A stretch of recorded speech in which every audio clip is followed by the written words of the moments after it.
Omnath, ArenaCraft podcast. Omnath, Arjuna. Omnath, Covertgoblue. CGB, Omnath. No, not anymore. Because on this, the year of our Lord 2020, October 12th, Omnath is exterminated from MTG Arena.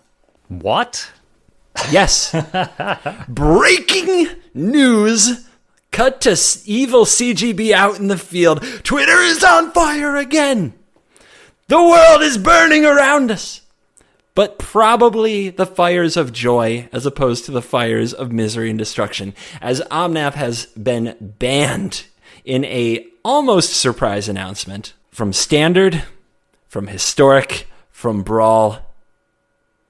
Man, the only regret I have was that I didn't predict it would get banned the day I saw it. I predicted it was broken. I should have just called it banned from Arena within a month. I should have just called it. I wanted to, but I didn't. Man, I seem to recall making some ban predictions on the podcast during the first post-release episode, so pat myself on the back for that one. But Cheetofingers has rotated now twice out of Standard in the span of a couple of weeks. So the people have spoken. They do not like the 4-color elemental. And he is, or it, I should say, they are gone. Gone. So that is not the only thing, however, which has been banned. So why don't we do just a little rundown of what happened? Bring the people up to date, since we are now the news network of the ArenaCraft podcast. We are first on the scene. We record, we drop, boom. Yes, let's get them up to date. So, live from the studio, we have Ian Duke reporting to inform us that in Standard, not only has Omnath Locus of Creation been banned, but also the luckiest of Clovers, the 2-mana artifact, which has been the scourge of any sane player in any format on Arena. And finally, but wait, there's more, Escape to the Wilds, a card which most people probably thought would never even see the light of play in Standard to begin with. Here we are, Escape to the Wilds banned in Standard. CGB is just shaking his head in disbelief. We will definitely have more to say about that. CGB, do you want to tell us what has changed in Historic? Because there's actually been some interesting shifts in Historic as well. So a reminder to everybody, Historic has a weird suspended policy. And when a card is suspended, it means you can't play it, but they might unsuspend it within 6 months. If they do not, they ban it. So that time ran out on the suspension of Teferi, Time Raveler, and Wilderness Reclamation, and both have moved from suspended to banned. Probably not surprising anyone. Oddly, I held out hope that Teferi could live in Historic, but you apparently sadist. Not. Burning Tree Emissary was suspended, and its time ran out, and it was given a parole by the board of directors. And Burning Tree Emissary is unsuspended and back in the limelight, because what did a 2-mana 2/2 ever do wrong? And then, of course, the elemental of the day, Omnath, Locus of Creation, is suspended in Historic. And its clock begins now. Big shakeups for sure. Okay, so let's start off with the big kahuna, the elemental themselves, Omnath, effectively unprinted from Arena as a whole. Yeah, with a, we didn't mention it, but banned in Brawl as well. Yes. There is no queued format now on Arena where you can play this card. Correct. Within 2.5 weeks of proper release? 3 weeks?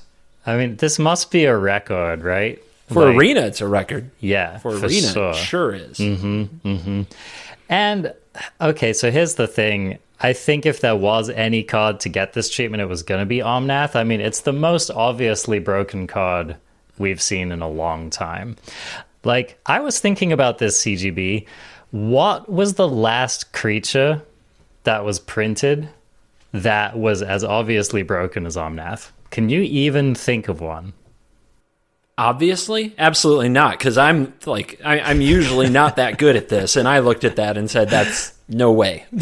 That's the most busted card we've ever played with. You know, this might be a stretch, okay, because it's not technically a creature, but the last creature-ish card that I looked at and was like, oh, this is a problem, is Smuggler's Copter, right? That was a card which I looked at the preview and I read it twice, and I was like, whoa, guys. That's insane. Yeah. Guys, is this card really, really good?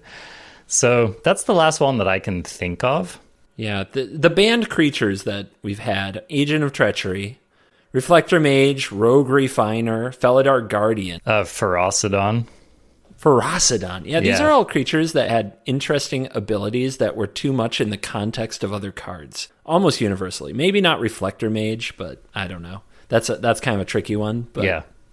Really, nothing's just been stat banned.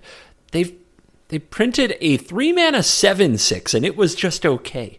Yeah, it was all right. I mean, take it or leave it. This is definitely new grounds. Having played with Oko and Omnath in the last week or so in my standard as intended showdown with Danny T. Law, where we played with a no ban list set, I can say Oko is better than Omnath. Comfortably. But that is the only excuse I can even come up with for the existence of Omnath, is Oko just made every creature terrible. Yeah, it was like everything was an valve, elk, right? Yeah, Omnath was just an elk, you know? Elknath. Yeah. Okay, so Omnath is gone. Just that change alone, what does that mean for let's talk about standard primarily. What does that mean for standard? I mean, it kind of means that you can look at cards and evaluate them not necessarily on what they do the turn they come into the battlefield, because you might get multiple turns. You might actually get to untap and do other stuff. So I think it's great, honestly, for standard. I think that the format that's coming up, my personal ban list is done. So this was the thing I put out on Twitter. It's just like, I think we did it. I think we are in a place where we don't need to ban anything until the next Sell This Set Mythic comes out in whatever the next set is, assuming that they have one. Yeah. And I think it's there. I think this is the best standard we are going to see since Eldraine entered. And it took a lot of bans and a rotation to get there. But I think this is it, because personally, I don't see anything broken. And I see I've already done it. I've played games where I miss land drops, but the game doesn't end because it's not that snowbally. I've played games where I fell behind and came back. I know, your eyebrows are raising, like, wait, what? Yeah, I didn't have the perfect cards on turns 2, 3, 4, and 5, but I was able to play a game, and I was able to play my way out of positions and maneuver into new positions. And it's hard to remember what that was like because of Nissa. Nissa was a prime offender there that never even got banned, but Omnath was definitely the new Nissa, where it just comes down and you're too far behind to ever catch up. So I think we're entering a good place. What do you think? So the first thing that I thought with the banning of Omnath was that damage is back on the table. I feel like having a deck that is trying to deal your opponent, 25 to 30 damage is now like a reasonable thing to aspire to in standard. Well, like isn't that ridiculous? It's like we just don't even assume that our opponent starts at 20 life anymore. I mean, that's just out the door. Uro and Omnath are gone, so they don't just gain life by doing just general magic stuff. So what are our remaining life-gaining cards in the format? I know you mentioned Mazemind Tome last week. What else can we kind of reasonably assume that people are going to be doing to gain life in this in this new standard format? There's probably not much, right? Not a lot. And yeah, the life total is more limited now. The incidental life gain, like it's attached the way it should be, man, to creatures. Yeah. It's Baneslayer Angel, it's Dream Trawler, it's Elder Gargaroth. Nighthawk Scavenger, right? Yep, Nighthawk Scavenger, good example. And people have to work for it. Their creature has to live. They have to attack with it, which is actually making a sacrifice as opposed to sitting there doing nothing. Yeah. It's good stuff. Yeah, so that was my first thought. Damage is back on the table. I assume that Embercleave is going to, take the place of one of the strongest cards in the format now. But, I'm not worried about it. Like, I feel like we collectively have figured out good ways to play around Embercleave. We have other broken cards like Brazen Borrower, for example, to help us combat the cleave. So I do expect that cleave decks are going to be, at least in this like week one of the new meta, I think that a lot of people are going to be cleaving. And I expect for the, any cleave deck to be like a reasonable thing to be doing moving forward in the format.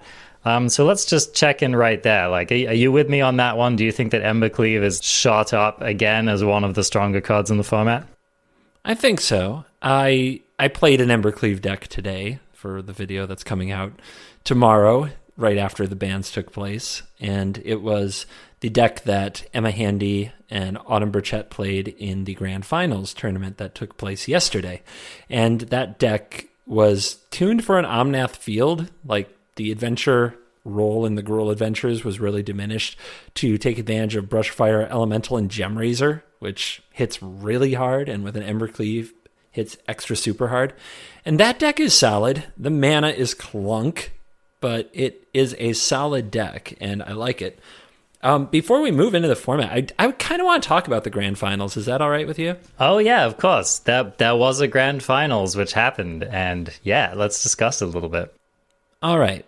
So here's the situation. Because of world events, because of COVID, because of all the changes to organized play, Wizards turned the 2020 season that they had planned for competitive play into a partial season. And this is the Grand Finals of the partial season. In effect, it's the 2020 World Championship. It's a 32-person field of various ways to qualify that I can't even try to fathom how it happened. Basically, some people did well in tournaments, got to play this thing. And so they held it with Standard and Historic, both formats that were shaken up by today's ban. And they held it over the weekend. And we did it. We broke Oko's record for metagame share in a major event, which was 69%. Nice, easy to remember. Nice. Over. Omnath showed us a 72% metagame share. Mm-hmm. And not to be outdone, Bonecrusher Giant actually had a 91% metagame share in this tournament. 119 Bonecrusher Giants out of a possible 128. Oh my gosh. But that's not the headliner. It's because Omnath is the big mythic from the new set. That's the narrative, right? So there were mostly Omnath decks, obviously. And in Historic, it was like 34%. And the winner was Austin Berkovich defeating Aaron Gertler in the finals, two teammates who tested together running the same Omnath Adventures list. I figure you have something to say about your boy, Mr. Adventure. I'm proud. The prime adventurer himself. So here's the thing with Aaron is that every tournament weekend in which Adventure has been the strongest deck has been dominated by Mr. Gertler. He took down DreamHack with the deck.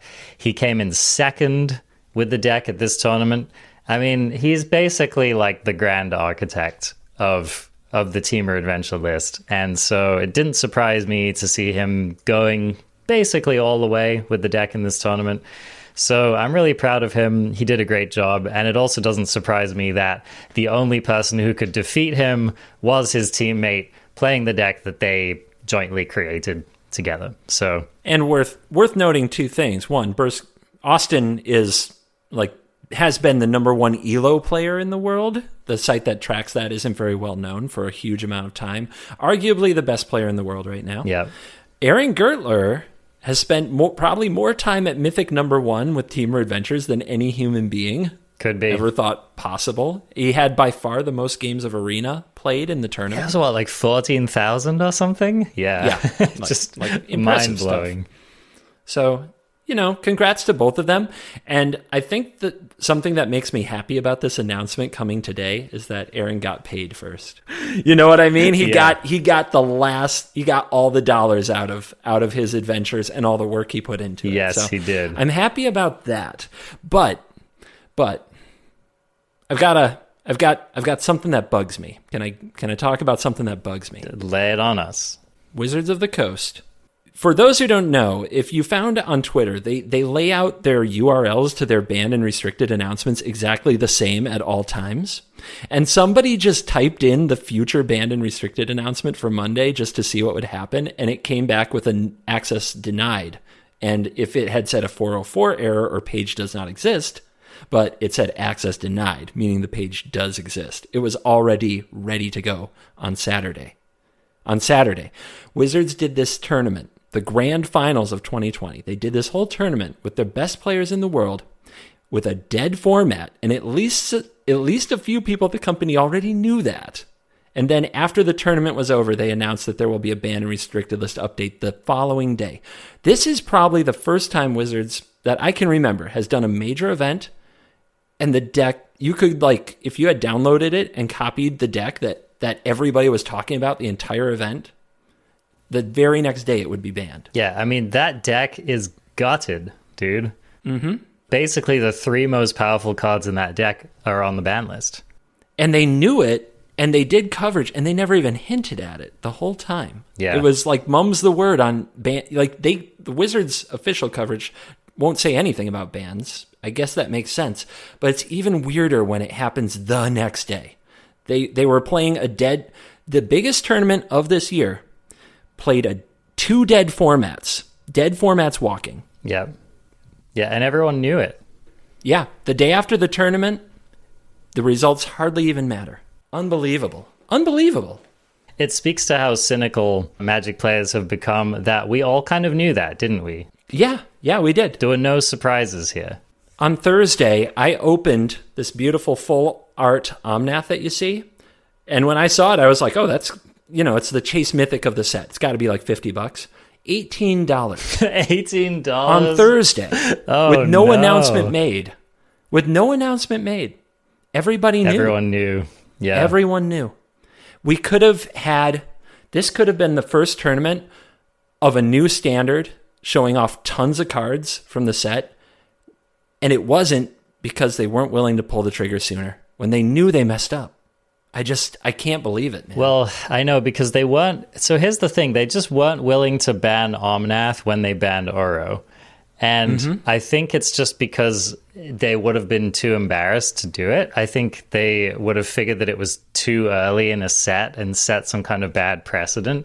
And I agree that it's a shame, because Zendikar Rising does have a bunch of sweet cards, has a bunch of sweet DFCs. There's a lot of potentially cool stuff going on. There's a lot, like, for example, the Gruul deck showed off some of this landfall stuff. So yeah, it really could have been a very fascinating tournament. And frankly, it could have had that kind of energy that the Pro Tours used to have, like coming out a week. Yeah, CGB's showing me the face on the box, as it were. And it is Omnath. So they didn't want to do it, but it's a shame, because I totally agree that it honestly would have made the tournament a lot more exciting. Yeah, it's... And I'm going to be honest, I did have it on in the background, and I tuned in at times, and there was some really good, exciting Magic happening, but there's just this effect, man. I don't know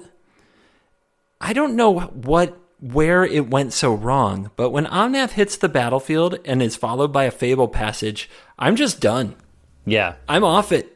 I don't have time for these triggers. I don't have time for the next 12 minutes of this turn. I've got somewhere to go. There's some laundry I can do. There's some dishes I can put away. I prefer that. On my channel, it's a meme now. It's like, guys, do you want to look at this Omnath deck that did well in this tournament, or would you like an ad? And the chat always wants me to play an ad instead. Yeah, it's like they just spam ad, please. But I mean, I'm not kidding. I can literally think of a lot of better things to do that don't even sound fun than watch another Omnath turn. I just can't. They managed to make a splashy mythic that's not fun. I don't understand.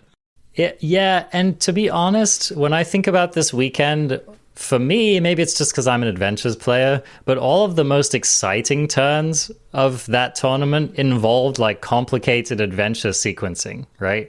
Like, so I think that is one of the only reasons why we had interesting gameplay this weekend. I mean, of course, you know, I don't want to diss on the people who brought non-Omnath decks because they were the heroes bringing the interesting gameplay, really. But I think like the only saving grace of this weekend was just that, you know, the adventure decks are kind of hard and the sequencing is interesting and there are a lot of difficult things to do when you have all that mana and all of those adventure creatures. So I think that was a small saving grace, but it just goes to show that, you know, when your truly busted thing is saved by your somewhat busted thing, it's not a good look. It's not a good look for the game. And I have to imagine, like, what percentage of people do you think on Arena have auto-conceded a game basically as soon as Omnath hit the table? It's got to be a record number. Yeah, this guy has. I got tired of super sweaty limited play because I've been doing a lot of that lately. So I just threw together, you know, this one of these like mono brown artifact decks in Historic because it sounds fun. Everyone else thinks it's fun. I think it's fun. I threw one together and I went into the play queue and I had some fun. And every time an Omnath deck came along and they resolved the Omnath, I just looked at my cards and I was like, let's just move on to the next game. Because frankly, I just don't feel like it. I just don't feel like it. Yeah, and it's been weird. I've spent the last few weeks with a condition I've never had before. Not even in like really bad metas, not in Oko meta, not in Field of the Dead, not in Cat Oven, where it was like, I would think about playing a game of Magic and I'd think about a deck and I'd make a deck and I'd go to play and I'd almost have this moment of where I just freeze and it's like, I'm just going to play against Omnath and Adventures, you know? And I just don't want to do that. And I would, there were times I'd just walk away from the computer without even playing after making a deck because I just didn't want to play because I was afraid that was going to be my game. And I just didn't want to do it. And it was weird because I've never had that before. That's never been a problem. But it was here. Something about this card and the pieces around it, it just, it completely broke the fun equation. Like there wasn't counterplay really. There wasn't... It was just a collapse, I think. I think it was just an epic mistake. Too much. It was too much. I am curious about this because you know where I've been on this. I've been talking about Clover for a while. Have you come around to the idea that Clover needed to be banned? Okay, so I was kind of waiting for the Clover talk because for me, this is the most interesting banning. Now, I will say that in the last couple of weeks, I've been messing around with some Zendikar-focused lists. I've been playing like a Boros party. I'm pretty stoked about the party mechanic. It's been really fun and limited. And I was just like, I don't think it's good enough for standard, but let's try it out. So I played some Boros party. I played some Azorius party. Azorius party would be interesting if the mana weren't just absolutely heinous. So you basically can't play that at the moment. And I kept getting trounced by these adventure lists. And it was definitely a moment of thinking, yeah, like, if you want to play any kind of an aggro deck in this format and you don't want to just continually get trounced by, like, you know, Lucky Clover into double Bone Crusher, into double Brazen Borrower, then I think it is time for the Clover to go. So I've definitely been coming around to that notion. I think one of the reasons I was resistant to it is that, and I do maintain that, the adventure list is a very high variance and high skill list. And I think the supposition that it's just always going to be the best deck in the format is a little faulty. It's not that... Okay, so one of the best reasons to ban the Clover, I think, is just that it's very hard to deal with, and it's very hard to deal with profitably. And I think that was the similar problem with Fires of Invention and Wilderness Reclamation. These were other, non-creature permanents that had a game-warping effect. And the problem with any of these things was that it was really hard to feel like you got your money's worth by answering them. Like, in the case of Fires, someone would already get their free 4 mana out of the Fires. And so if next turn you untap, or even if you left up interaction on the turn it resolves, you couldn't actually stop your opponent from getting value out of it. And so it's basically the same with the Clover. I think one of the only ways to kind of semi-profitably interact with Clover in Standard at the moment is to go something like Shambler into Gemraiser. But even then, you 2-for-1 yourself. So you do get a massive kind of damage tempo advantage by doing that, but you're still essentially down a card in that exchange. And so for me, that was the biggest problem with the Clover, because I think that even though the deck is very powerful, I don't think that it had that kind of feeling of like, oh, my opponent resolved a Clover, this is all over. In the same way that like the Omnath thing happened, for example. And I'm here to tell you, I have lost plenty of matches playing Clover against relatively fair decks, and there's a lot of petering out that can happen. There's mana problems. There's, sometimes you're just all beanstalk giants and no interaction, and you just get run over. So I don't know. I think just from an overall power level perspective, I don't necessarily know that banning the Clover was like a foregone conclusion. It doesn't seem like such an obvious choice, like it did for me with Fires, like it did for me with Wilderness Rec. Clearly just too powerful cards. But I do think that, again, from the fun perspective and from the interacting perspective and from how it feels to face off against Clover after Clover after Clover, I definitely think that overall it just makes sense that it got banned. So I've come around, basically. Tinfoil hat financial perspective, the adventure deck, it's going to be a competitive deck for a very long time. It already has been. A shrinking card pool only seems to make it better. You remember what 2021 Standard was like. Who's got the Clover, indeed. Who has more Clovers, right? And there's no room in it for basically anything. It's Adventures, Clover, Escape to the Wilds, and like 2 or 3 flex spots. And you know that as well as anyone, and moving stuff around in your wishboard. It's not going to get worse, really. I can't even imagine what they would print to make it worse. So it's going to be... Can't you, CGB? It's on me. Okay. They already did it, my friend. That's the thing, though. I mean, they'll just have to ban it again. Yeah. But that's it, right? The deck probably isn't going to change for at least another year until rotation, and it's probably going to be this dominant force until then because it's just a pure card advantage deck. And I just think people were already tired of it, and it would only get worse. So I still think it's the right move. I'm still really into it. I am like, holy crap, Escape to the Wilds? Let's talk about that. So how are you... Okay, because this was my thought. If you get rid of Clover and if you get rid of Omnath, are we still scared of Escape to the Wilds? So that's what I'd love to hear you talk about. I didn't think so. So I really don't... I had trouble picturing a world where it's a problem without the Clover and the Omnath, because everything that I think of going wrong is not usually the escape. I've had plenty of opponents. It's a 5-mana play at sorcery speed. It can be countered, and it's huge negative tempo. You can build a battlefield and just smash them. I've had plenty of players escape to the wilds, like play a tap land, say go, and then I attack them for 20-something. So to me, that's never been game over. It was when Omnath made free mana, but that's not going to happen anymore. So when I look at Escape to the Wilds, the only theory that my brain is itching me with is that they didn't want to ban Cobra, and they think there's something still messed up here with Cobra. And at least that there's a risk, because that's the card that makes you go, oh, that's crazy. You get to reveal 5 more cards, hit another land drop, Fabled Passage, make a lot of mana with Cobra, and then you just have this explosion and you can get way ahead. That's all I've got, because otherwise it seems like a very unexpected and uncharacteristic double tap to ramp strategies of just pop, pop. Okay, it's definitely dead. We can move on now. No, I'm with you. I mean, Escape to the Wilds saw basically no play outside of Adventure List and Standard, period.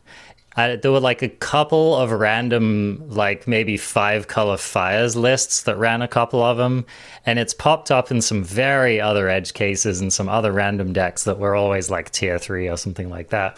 And this was pre-Omnath. Pre-Omnath, correct. So outside of Adventure, the card saw no play. I mean, like, get that out of my deck. Like, you could not convince a Gruul mage to put that card in their deck.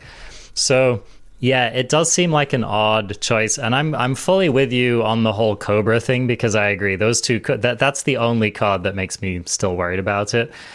I don't know. It seems a little heavy-handed to me. It seems like that's a card I would have been happy to leave in the format and see if it could still do something.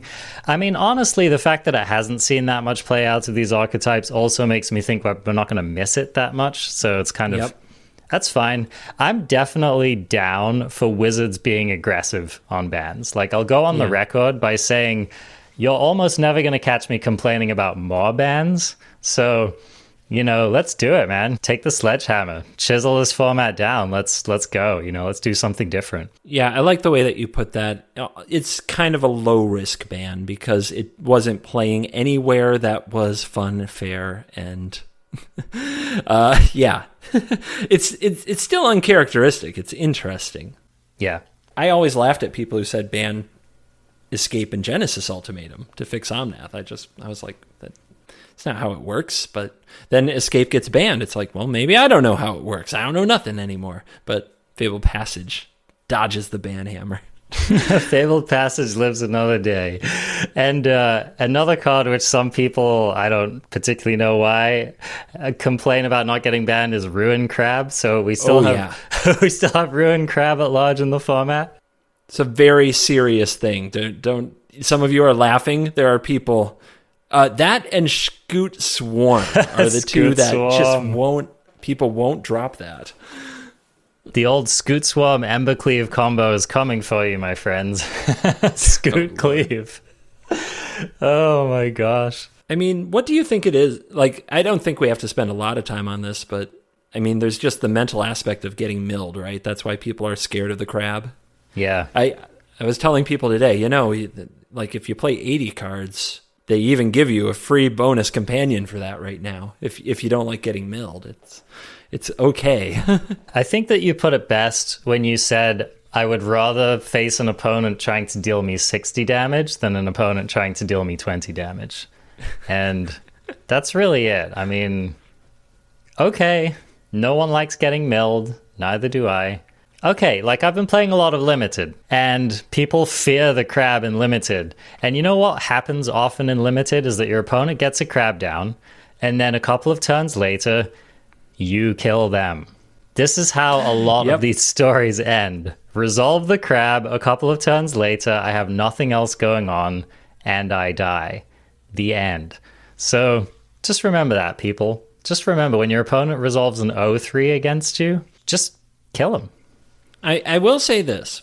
It's kind of exciting to have a world where mill is competitive-ish.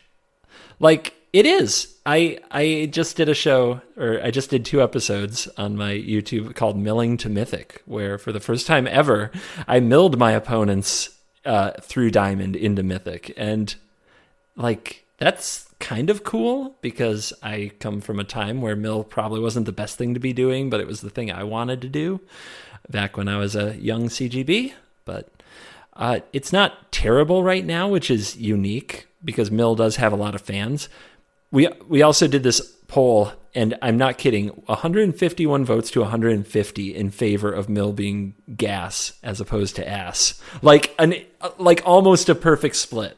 Almost a perfect split. So it's a polarizing mechanic, but it's not a bad thing that it's all right, I would say. And right now there are a few different ways. You can try to mill your opponent to death with Rune Crab, or you can do mill you, kill you, as I call it, where we mill them a bit, but we're also attacking with Vantress Gargoyle and Big Thieves Guild Enforcers. And if our strategy runs out, then we still have a other clock on the opponent where we might just kill them by playing our stuff.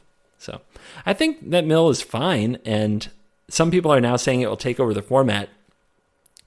Mill's best matchup was Adventures and Omnath. Those decks are gone. Mill's worst matchup is Embercleave. Yeah, I promise you, if Mill becomes a dominant force in the format, Embercleave's like the shares are just gonna be through the roof, man. Yeah, I don't like the Crab versus Embercleave head to head. Are you interested in moving past like the nuts and bolts of the announcement into future meta? Do you have predictions? Do you have some decks you are looking at or want to talk about? Yeah, I definitely wanted to get to that. So, okay, first things first, like I said before, I think aggro is back on the map. I think aggro decks, in my opinion, are some of the biggest winners from this announcement, because A, of all, they got farmed by the Clover, and B, of all, they got farmed by Omnath. So I predict Gruul aggro to be a very, very solid contender in the format. I think people are going to be trying mono red, and I think mono red is a lot more plausible now than it was last week.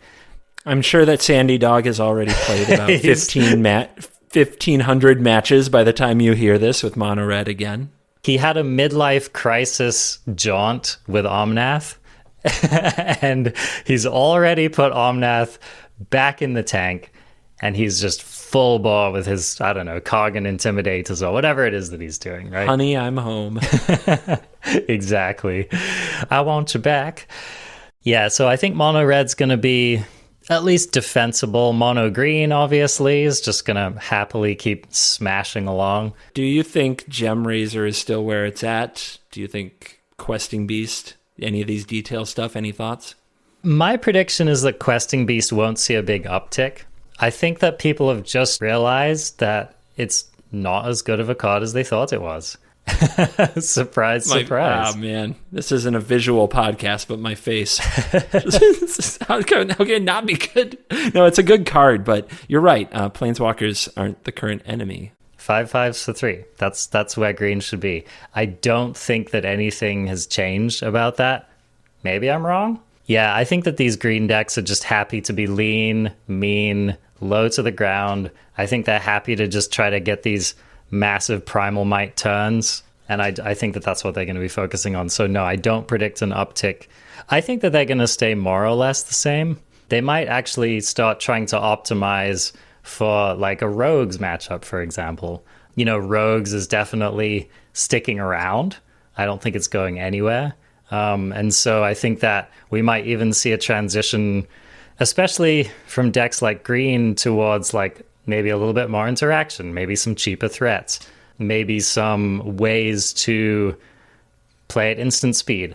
I don't quite know exactly what, but you know, like do you want to be trying to resolve Questing Beast against a Rogues deck? Because I don't. Yeah, that's kind of what I'm thinking there. I don't know. Do you have any additional thoughts? We went to this last time we did a ban, and I think it's good to revisit it. Is spot removal good now? And the reason I bring it up is I'm having trouble thinking of something that punishes spot removal, and it's been a long time since we just jammed a deck full of Heartless Act, Eliminate, Murderous Rider, and weren't punished for it. You know what I mean? So I think we're there, because the only thing I can think of that takes advantage of you would be a control deck that wins with Teferi's tutelage. Like, creatures are now an important part of the format. They're almost crucial. Like, the battlefields matter. The planeswalkers aren't that good. The enchantments don't typically win the games by themselves. Maybe Felidar Retreat deserves a look, but for the most part, that's not true. Teferi's tutelage being the other one. It just seems like it seems like we're back in a place where we're playing good old-fashioned Magic. So if spot removal is good, especially instant speed spot removal, one, you're going to want instant speed spot removal because Rogues is kind of a fiend at playing at instant speed and then protecting their threats. And two, Rogues gets to play a lot of instant speed spot removal, and it's really good. Being able to play a flash game, whenever Magic is fair, if you're the person who has the option of either be proactive or reactive on your opponent's turn, you can leverage that into great board positions constantly. And that's what I keep seeing from Rogues. It's what I saw today. It's what I saw leading up to it in non-Omnath matchups, where the Rogue deck could just always be progressing a good game plan one way or another. And every card you played, you were either like, okay, I guess this dies now, but at least I'm not being attacked yet. It was very hard to deal with if your cards were sorcery, speed, or expensive. So I think we're back in a place where you have to look at cheap removal spells. You have to look at flash threats. You have to look at just lean efficiency. I still think it's risky to play things like Elder Gargaroth and Baneslayer Angel in that world, but I'm excited. And I would say on the green thing, it really makes me want to optimize for the Great Henge. Games that go a bit longer, eke out that value from a powerful permanent that's not easily interacted with. I think that's good stuff. Juicy. Yeah, I definitely think, I think green builds, you definitely still want to be running 4 Stonecoil Serpents. I have always liked Wildborn Preserver in these lists, and I think that Wildborn Preserver is still great. I think having plenty of 1 and 2 mana plays so that you can drop a Henge and then drop another, 1 or 2 drop immediately, that all sounds really good to me. So I'm totally with you. And again, I mean, it's one of the ways that these green decks keep up. Like which would you rather resolve against the Rogues deck, the Great Henge or Vivian? I know which side of the equation I want to be on, and it's the Great Henge. So I'm totally with you there. Any other decks or ideas on this format? I'm curious. Yeah, okay. So I'm curious about how these Rakdos-y, Grixis-y decks are going to be moving forward. I predict they're probably going to still be pretty good. They were definitely optimized for an Omnath meta, but I think that there's a lot there to explore, and there's just frankly a lot of powerful cards in those archetypes.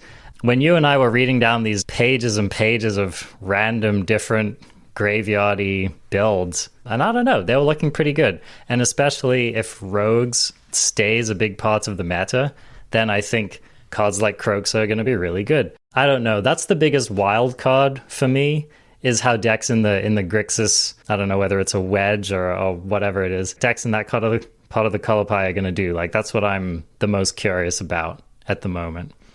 I think that deck got even better because while it was optimized to battle Omnath, it never really wanted to. Those cards are just a bottomless well of value, and you're playing discard effects. It's not a happy position. What that deck loved was grinding out Rogues. You just eat your graveyard, Crocs of them, you kill all their stuff.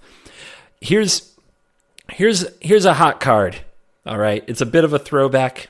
Nobody's gonna see it coming, man. Nobody knows how this card works. So Duress. All right, Duress has had a tough couple of months because for 2 reasons. 1, all the power is wrapped up in these creature cards like Omnath, and 2, adventures. You can't take an adventure creature, and most of the spells in these decks are also creatures. It wasn't that hard to have a deck that was 90-some% creatures because of adventure spells.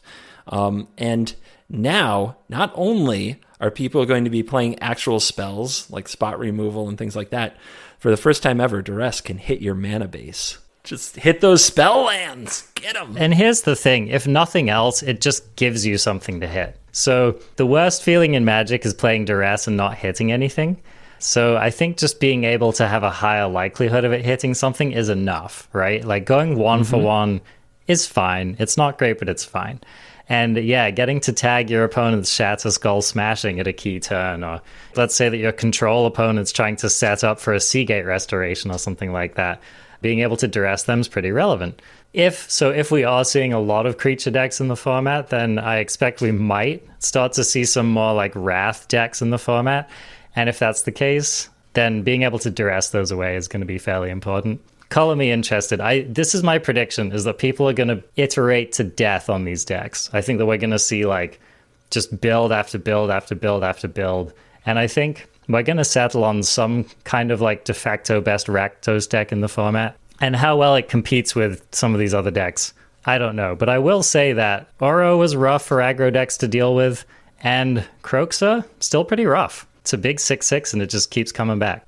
And I think the combination of Timurit Calls the Dead and Kroxa could be fairly hard for aggro decks to deal with. I'm going to resolve a card which spits out 2 zombies for 3 mana. I'm going to keep resolving a free 6/6 from my graveyard. Timurit Calls the Dead might even gain you some life. So, I mean, that sounds pretty tough. It's pretty tough to deal with. Okay, here's my question for you, CGB. What is Temur going to look like? Temur? I'm going to break it. I'm going to break it to you. I'm going to break it to you. This might be hard for a lot of people to understand. This is true, though. I've seen it all, man. There was a time when Temur didn't have to be a deck. What? I mean, ever since, like, basically since Hydroid Krasis showed up, there have been Temur this and Temur that. It feels like some kind of Temur has been around for so long now. Temur still has access to good cards. I mean, I thought about just take the adventure deck, take out the Clovers, and take out the Escape to the Wilds and put in Terror of the Peaks and Genesis Ultimatum. But man, is that deck a lot more fair. It really is, right? I mean, yeah, man, Lucky Clover, I think, what a backbone of a deck. Just card that completely made so many things dominant. So what does Temur look like? When I think about the color combination, I don't see a compelling reason to put those colors together. Temur always struggled with removing larger things, like Bone Crusher Giant kind of had to be their removal, and their all-purpose removal, and I think that things are going to be too big for that. Now, Bone Crusher Giant, we talked about, 91% use in Standard. People are going to adapt to that, though. You know, they're going to look at their options for 2-drops, and they're going to say, dies to Bone Crusher Giant, and unless it gets them something the turn they play it, I mean, people are going to be ready for that. And already, like, if Soaring Thought Thief is the most played 2-drop, Bone Crusher just kind of watches it fly by. Doesn't look so good. It's not good. Not good. So I think that you're not going to be able to play a deck like Temur where you're leaning on a Bone Crusher Giant as your only removal. I think you're going to need real removal. And then you're going to need a game plan that goes toe-to-toe with the grind. I mean, we're talking about the grind of the Great Henge, and we're talking about grind of Kroxa, and we're talking about the grind of Into the Story from the Rogues deck. And then on the other hand, you have to be able to remove the creature with the Embercleave on it, or the Winota. So I just don't see Temur as a combination pulling it off. I really don't. I don't think that's a combination anymore. Let me ask you this then. Do you have a prediction for what the preeminent Lotus Cobra deck in the format is going to be? I don't know if there will be one. Maybe there will. No, isn't that good? I mean, I'd be happy for Cobra to be a bit player. I think that's the perfect place for it to be in the format. Yeah, I'll say, I'm going to say mutate. I guess. Okay. If you're going to ramp into Ultimatum, I think you need to do it proactively, because I don't think this format is going to give you room to cultivate Ultimatum or Ugin. Although that's probably a deck. Mm-hmm. There's probably some Ugin deck, but I don't think you're just going to get the time. So I think doing it with creatures like Migratory Greathorn and a Mutate Shell is probably a better way of going about it than just ramp without board presence, which, you know, we haven't had this in a minute, ramp without board presence, or like Beanstalk Giant Clover just ramping you into untapped land so you can also Bone Crusher, Brazen Borrower, interact, like ramp without a cost. That's what we're talking about here. And it's real now. Ramping, just taking turn 3 to play Cultivate and nothing else, you're going to get punched in the face by some beastie creatures, and you're not going to gain the life back just for existing. It's the way Magic used to be, and I think that people should be happy about that. Agreed. I don't know. You've got my wheels turning about some kind of spicy, like, Cobra, Mutate, Felidar Retreat deck, something like this, where you're trying to go off with your Ultimatum is now just your Starix, right? or you're maybe getting some extra value out of your the Great Horn. Yeah, maybe there's something there. Maybe there's something there. But agreed. See, decks like that should sound a bit memey. They should be a bit memey. They shouldn't be the best thing in the format. So that's exciting. And if spot removal is good again, it's another blow against those decks. It's a very real cost. Yes. Yeah, that's a good point. Very good point. So, yeah, I'm with you, CGB. I am more optimistic about this standard meta than I have been in a very long time. Like a very, very, very long time. So, yeah, I'm excited. The only other card I'm curious about right now, two I'm curious about. Winota, what do we think? Did Winota get better, or did it kind of just stay where it was? Winota's better because Omnath was such a predator that it can't hurt. Also, Adventures was a real pain. Just being able to free roll cards like Brazen Borrower and then later on Giant Killer was a real pain to Winota. So Winota's better. And I've been messing around with Theorycraft on Winota a bit, and this is where I'm going to go with the card. We got used to Winota being busted, like getting Agent of Treachery, and then when that ended, we looked for the next big creatures like Kenrith, and we're down to like Basri's Lieutenant, you know. The creatures are getting smaller. The more I've been playing with Winota, the more I'm just like, just make Winota the top end of the deck and just have it, if it hits anything, you're in a better and better position. So if your biggest humans are Seasoned Hollowblade and Alpine Houndmaster, if you want to play the dog version, you know, that's okay. As long as it hits something, it's an explosion of damage.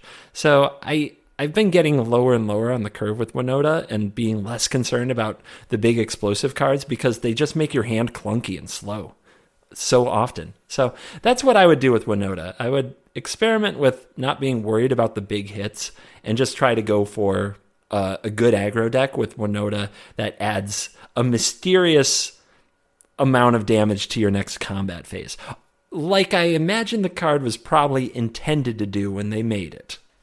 Yeah, Winota the fairway, which sounds, that sounds fine. I'm in for it.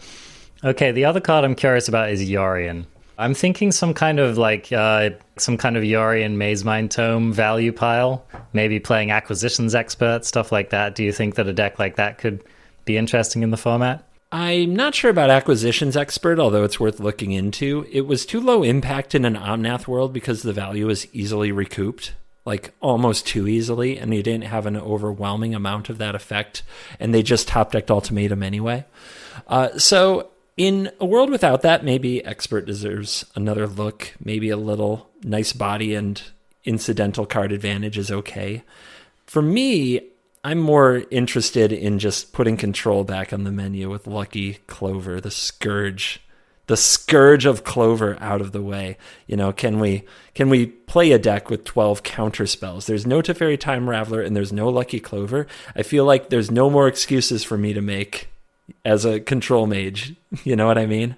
Mm-hmm. I feel like it's time. It's time to not let things resolve, wrath boards, play Dream Trawlers, and maybe win that way, or maybe make sharks. I don't know, but that's what I'm thinking about. Here's a question I have. Is our counterspell suite robust enough for a true control deck?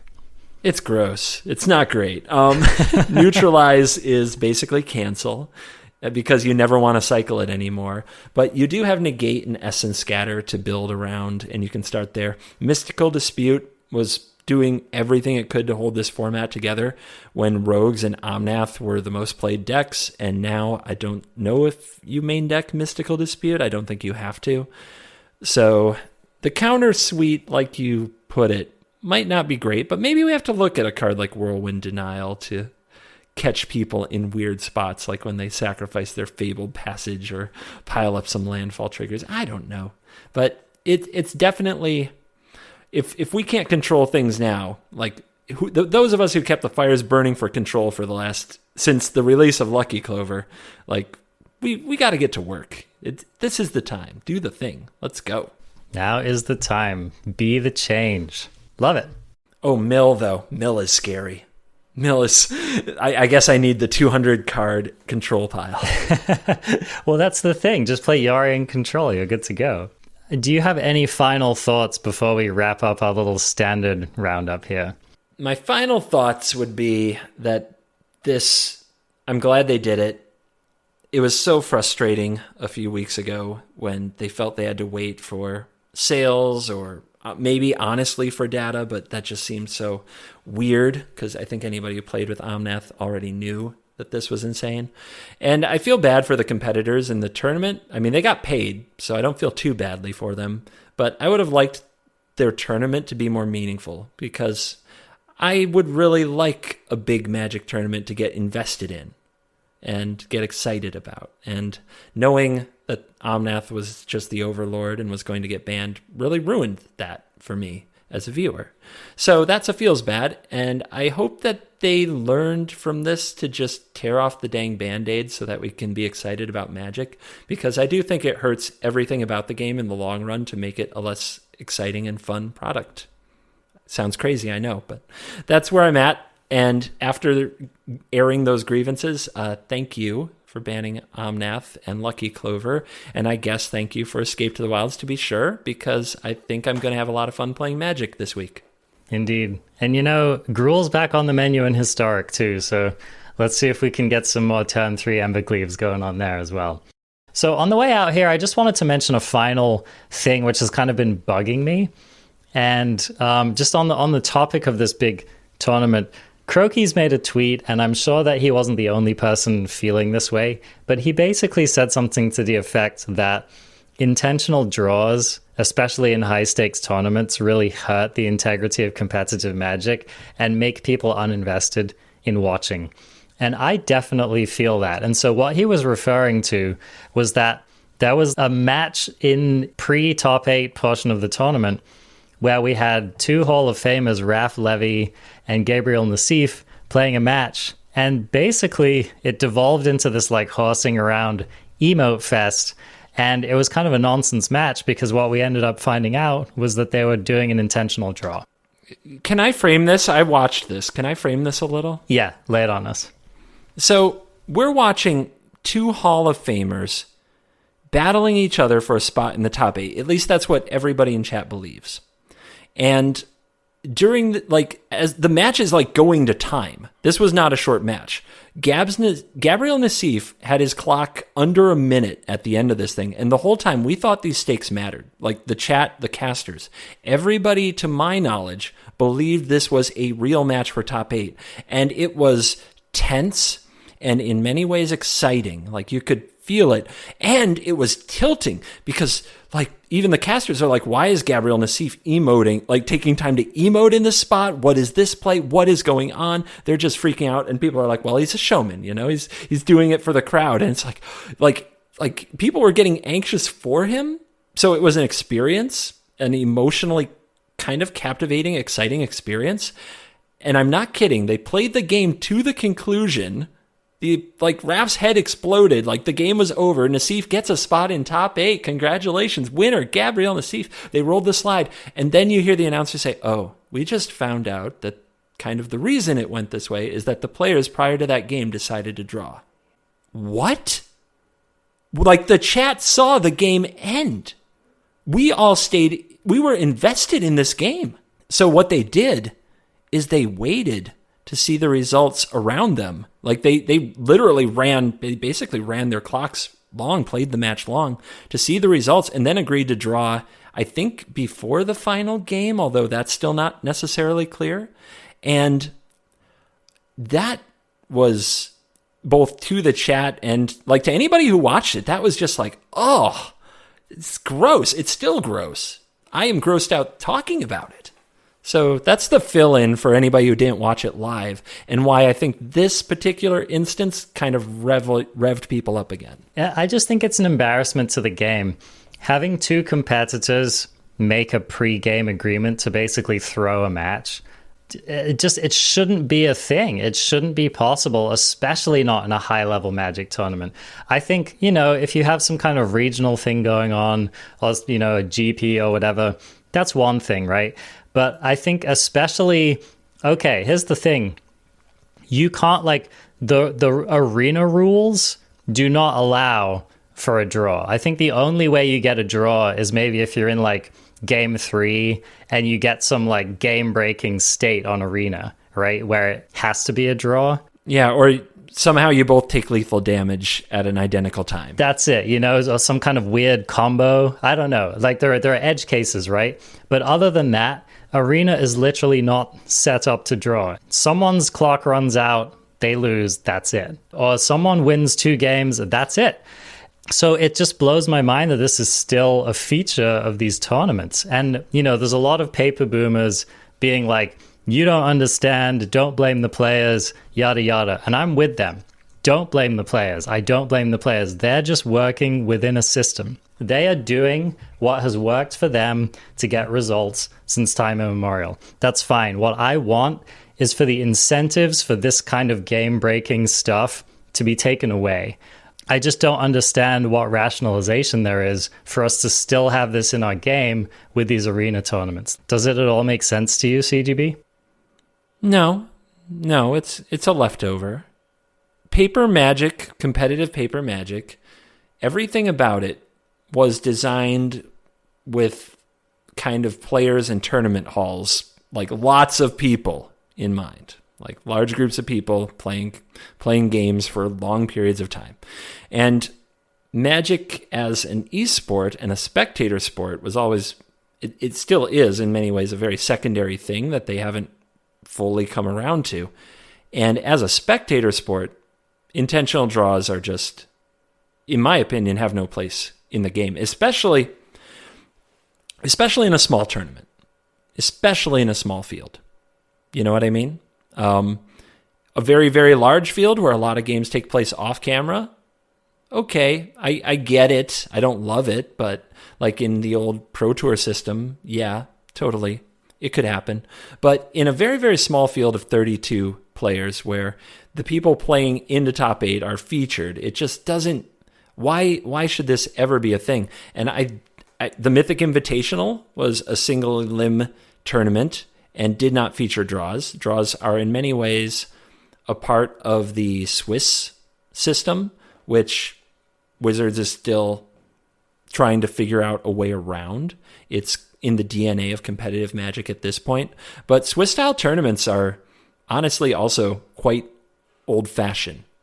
The idea of committing to a 8 to 10 round event, and again, then do pairings do tiebreakers to cut to some arbitrary number of top 8, where whoever's ninth, did the same just as well as the person who got 8th, but this tiebreaker, that tiebreaker, and the fact that they have to draw to even get to those spots. It's all part of the Swiss thing, and maybe there's a better way. Wizards has experimented with double elimination. Hooglandia Open recently did a double elimination format. I hope there's a better way because, yeah, this was frustrating. At the very least frustrating. And I know the Croakies, like when he puts stuff out there, it ignites people one way or the other. But this is something that I feel like the community should get behind, because the only people who I think lobby that draws are a good idea are the people who have taken them.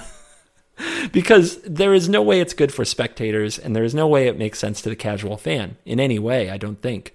And as a competitive player, I have taken draws, and nobody was watching me do it. And I think that's a big part of why it just felt like, okay, I got here. We earned this position where our tiebreakers are better. We can take this draw. We'll go battle in top 8, And there was nothing wrong with that. But if you want to mean more to more people, you have to take into account what the things you incentivize, how they influence viewers. And this is something that I think has to go if you want your game to be spectated, if you want it to be watched. You should also probably try banning cards that are going to ruin the format ahead of time. But both would be welcome changes, I think, to Magic as a spectator sport. I agree. I mean, just imagine, you're watching a baseball match and it's the 11th inning and it's like season's finals and, some of the last games in the season. You've been following these people all season, right? And it's like the 11th inning and all of a sudden all the players just put their stuff down and walk off the field. It's like, how does that feel? You've got your ballpark dog in one hand, you've got your little flag in the other hand, you've been cheering the whole match, and all of a sudden the players all just walk off, they pat each other on the back, they're like, good job, we both made it through, well done. It's like, I'd flip the frickin' table, man. I'm not in for that. Like, that's not what I sign up for as a viewer. I want competition. The whole point of the game is competition. And to have that undermined in, preventable ways, I just think it's ridiculous. I mean, it shouldn't be sanctioned below board, but it shouldn't be sanctioned above board either. I mean, I think it should be a disqualifiable offense to do that. You're throwing the match. And so anyway, that's my opinion on it. I can't comment as to the intricacies of all of the reasons this happens and maybe some of the reasons it needs to happen. But like, if you're not smart enough to come up with a tournament structure that doesn't incentivize this and doesn't allow for it, I don't know what you're doing with your time, to be honest. Figure it out. You've designed one of the most intricate games of all time. You run a small world economy. Figure out a tournament structure in which you don't have to have intentional draws. The end. The end. So thank you for joining us for another edition of the ArenaCraft podcast, focused exclusively on Magic the Gathering, focused no more on Omnath the Terribling. You can find us on social media, ArenaCraft Podcast. We are on Twitch, not streaming as much these days, but maybe more now that I feel motivated to play Constructed again. We're on all of your favorite podcast platforms, arenacraftpod@gmail.com if you want to send us some of your thoughts. You can find Covertgoblue, YouTube, Covertgoblue. He has an amazing channel there. You can also watch him Monday through Thursday, 4 p.m. Eastern time, streaming. And I think that's going to wrap it up for us this week. CGB, I'm excited next week to dive into more of what's fresh in the arena. Arjuna, one question. Omnath? Nah, bruh.